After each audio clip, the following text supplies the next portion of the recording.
نحمدہ ونصلی علی رسولہ الکریم اما بعد فاعوذ باللہ من الشیطان الرجیم بسم اللہ الرحمن الرحیم۔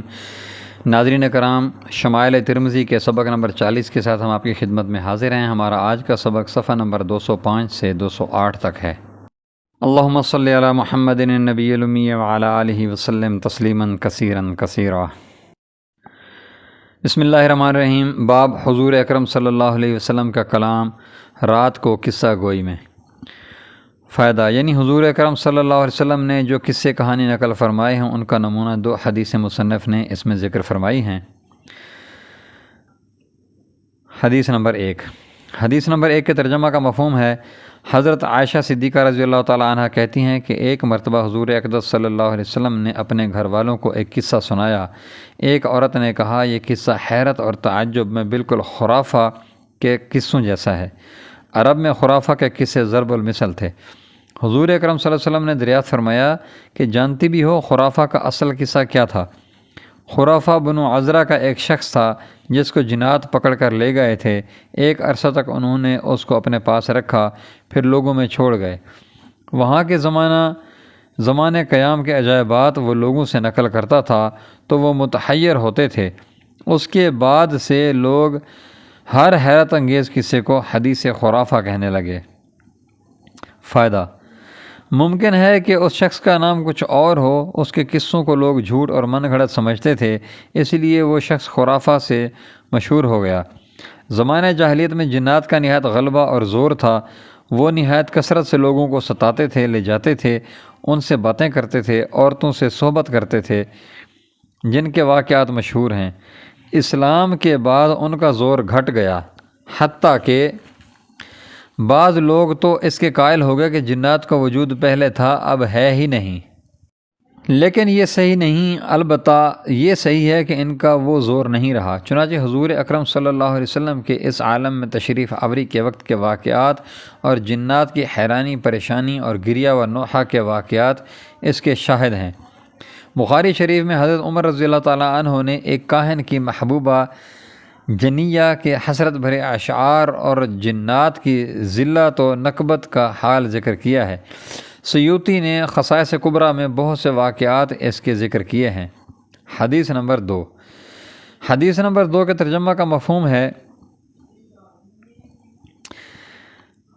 زرعہ یہ باب مذکورہ کی دوسری حدیث ہے، لیکن چونکہ اس کا قصہ طویل ہے اور نیز مشہور ہے، چنانچہ اس پر مستقل تصانیف بھی کی گئی ہیں، اس لیے امام ترمذی رحمۃ اللہ علیہ نے بھی اس کو ذرا ممتاز کر دیا۔ اس حدیث کے نام بھی مختلف ہیں مگر مشہور نام یہی ہے۔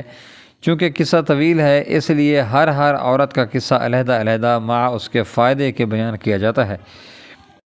حضرت عائشہ صدیقہ رضی اللہ تعالیٰ عنہ کہتی ہیں کہ ایک مرتبہ 11 عورتیں یہ معاہدہ کر کے بیٹھیں کہ اپنے اپنے خامند کا پورا حال سچا سچا بیان کر دیں، کچھ چھپائیں نہیں۔ فائدہ، ان 11 عورتوں کے نام صحیح روایت سے ثابت نہیں، اگرچہ بعض روایات میں بعض کا نام آتا ہے۔ یہ عورتیں یمنی یا حجازی تھیں، ان کے ناموں میں بہت اختلاف ہے، اس لیے نام حذف کر دیے گئے ہیں۔ ان کے خامند دوسری جگہوں پر اپنی اپنی ضروریات میں گئے ہوئے تھے، یہ خالی تھیں۔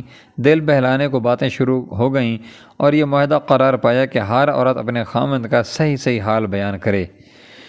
نمبر 1۔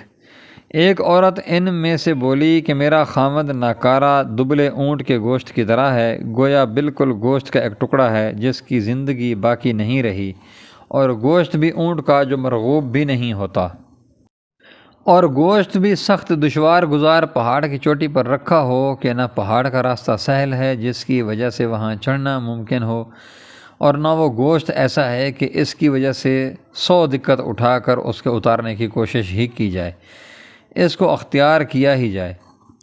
فائدہ، مطلب یہ کہ وہ ایک بیکار ہستی ہے جس سے کسی کو جانی یا مالی نفع نہیں، اور پھر اس کے باوجود متکبر اور بدخلق بھی اس درجہ کا ہے کہ اس تک رسائی بھی مشکل ہے، نہ ملتے بن پڑے نہ چھوڑتے بن پڑے، کسی مصرف کی دوا نہیں ہے، محض بیکار ہے، اور بدخلقی اور سخت مزاجی کی وجہ سے اس تک رسائی بھی مشکل ہے۔ نمبر 2۔ دوسری بولی کہ میں اپنے خامند کی بات کہوں تو کیا کہوں، اس کے متعلق کچھ کہہ نہیں سکتی، مجھے یہ ڈر ہے کہ اگر اس کے عیوب شروع کروں تو پھر خاتمہ کا ذکر نہیں، اگر کہوں تو ظاہری اور باطنی عیوب سب ہی کہوں۔ فائدہ مقصود یہ ہے کہ میں اس کے عیوب کو گنواؤں تو کہاں تک گنواؤں؟ سراپا عیب ہے، کسی میں 2-4 عیب ہوں تو ان کو گنوا بھی دے، اور جس میں عیوب ہی عیوب ہیں کہاں تک گنوائے، کس کس کو جتائے؟ اتنی لمبی داستان ہے کہ سننے والے اکتا جائیں۔ بعض شرح نے اس پر یہ اعتراض کیا ہے کہ اس نے معاہدہ کے خلاف اپنے خامند کی بات کہنے سے انکار کر دیا، مگر صحیح یہ ہے کہ اس نے مختصر الفاظ میں سب ہی کچھ کہہ دیا کہ وہ مجسمہ ایوب ہے، اس کے ایوب شمار سے باہر ہیں۔ نمبر 3، تیسری بولی، میرا خامند لمڈھینگ ہے، یعنی بہت زیادہ لمبے قد کا آدمی ہے۔ اگر میں کبھی کسی بات میں بول پڑوں تو فوراً طلاق، اگر چپ رہوں تو ادھر ادھر اگر چپ رہوں تو ادھر میں لٹکی رہوں۔ اس کے زیادہ لمبے ہونے کو یا تو اس لیے ذکر کیا کہ مشہور قول کے موافق یہ بیوقوفی کی علامت ہوتی ہے اور اگلا کلام اس کی بیوقوفی کا بیان ہے، یا اس لیے ذکر کیا کہ بدصورت بھی ہے، منارہ کی طرح لمبا جو بلا مناسب موٹاپے کے بدنما ہوتا ہے، اور بدخلق بھی ہے کہ اگر کوئی بات بھی زبان سے نکالوں یا کوئی اپنی ضرورت ظاہر کروں فوراً طلاق دے دے، اور چپ رہوں کوئی ضرورت اپنی اس پر ظاہر نہ کروں تو خود اسے کسی بات کی پرواہ نہیں، بس یوں ہی ادھر میں لٹکی رہتی ہوں، نہ شوہر والیوں میں شمار کہ شوہر والیوں کی کوئی بات ہی نہیں، اور نہ بے شوہر والیوں میں کہ کوئی دوسری جگہ تلاش کروں۔ بعض روایات میں اس عورت کے بیان میں ایک جملہ اور بھی ہے جس کا مطلب یہ ہے کہ میں ہر وقت ایسی رہتی ہوں جیسے کوئی تیز تلوار کی دھار کے نیچے ہو، کہ ہر وقت فکر سوار، نہ معلوم کب کام تمام ہو جائے۔ نمبر 4، چوتھی نے کہا کہ میرا خامن تہامہ کی رات کی طرح معتدل مزاج ہے، نہ گرم ہے نہ ٹھنڈا، نہ اس سے کسی قسم کا خوف نہ ملال، یعنی معتدل مزاج ہے، نہ زیادہ چاپلوسی کرتا ہے، نہ بیزار رہتا ہے، نہ اس کے پاس رہنے سے خوف ہوتا ہے، نہ طبیعت اکتاتی ہے۔ اس عورت کا نام مہد بنت ابی ہردمہ بتلایا جاتا ہے۔ تہامہ مکہ مکرمہ اور اس کے گرد و نواح کو کہتے ہیں۔ وہاں کی رات ہمیشہ معتدل رہتی ہے، خواہ دن میں کتنی ہی گرمی ہو۔ وما علینا الا البلاغ المبین، وآخر دعوانا ان الحمد للہ رب العالمین۔ جزاکم اللہ خیر و احسن الجزاء۔ ناظرین، ہم اپنا آج کا سبق یہاں پہ مکمل کرتے ہیں، انشاءاللہ کل یہاں سے آگے پڑھیں گے۔ جزاکم اللہ خیر و احسن الجزاء۔